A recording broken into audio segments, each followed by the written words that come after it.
నేను మీ అందరికీ తెలుసు. మీ అందరి మనసుకు చూడగొన్నటువంటి మీ అభిమాన హోంమంత్రి భరద్వాజని మాట్లాడుతున్నాను. మొత్తానికి మన పాచిక పారింది.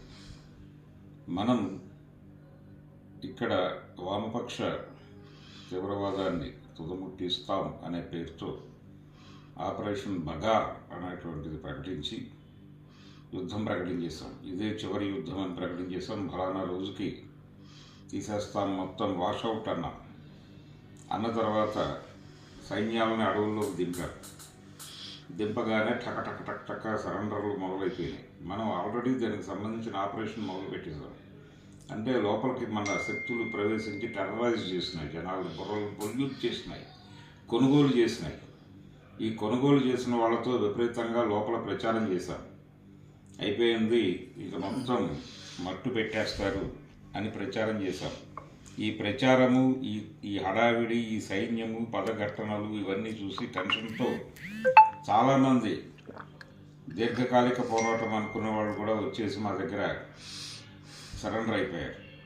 ఈ సరెండర్ అయిపోతున్న టైంలో మేము ఇంకొక పాచిక వేశాం. ఆ పాచిక అద్భుతంగా పారింది. ఇప్పుడు అదేమిటంటే, మా దగ్గరికి సరెండర్ అవ్వటం కోసం వచ్చిన వాళ్ళతో సాయుధ పోరాట విరమణ అని చెప్పి ఒక ప్రకటన చేయించాం.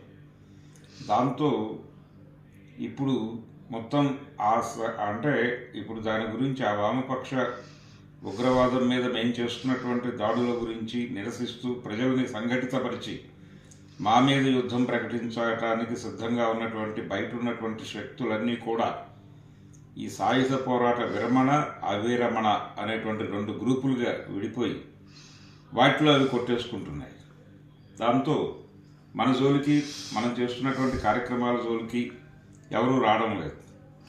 వాళ్ళు సాయుధ పోరాటం ఉండాలా వద్దా అనే విషయం మీద వాళ్ళ పద్ధతిలో వాళ్ళు కరపత్రాలు వేసుకుంటున్నారు, సభలు పెట్టేసుకుంటున్నారు, వాళ్ళ గోల్లో వాళ్ళు ఉన్నారు తప్ప ఈ దేశాన్ని మేము నంచుకు తినేస్తున్నాం, ఈ దేశాన్ని ఎవరెవరికో అమ్మేస్తున్నాం ముక్కలు కొట్టి, ఇవేవి కూడా దీని మీద అసలు డిస్కషన్ జరగటం లేదు. బయట మేము చేస్తున్నటువంటి దారుణాలు, ప్రజల జీవితాల్లో మేము రాజేస్తున్నటువంటి మంటలు, మనిషికి సంబంధం లేకుండా మేము చేస్తున్నటువంటి పద్ధతులు, కంపార్ట్మెంటలైజేషను, ప్రతి ఒక్కరిని చీల్చేసి వీడికి ఎవరికి సంబంధం లేకుండా చేసేసి చితక్కొట్టి ముక్కలు కొట్టేసి చంపేస్తున్నటువంటి వైనము, దీని గురించి వాళ్ళు సీరియస్గా పట్టించుకుంటే మా కొంప మునిగిపోయేది.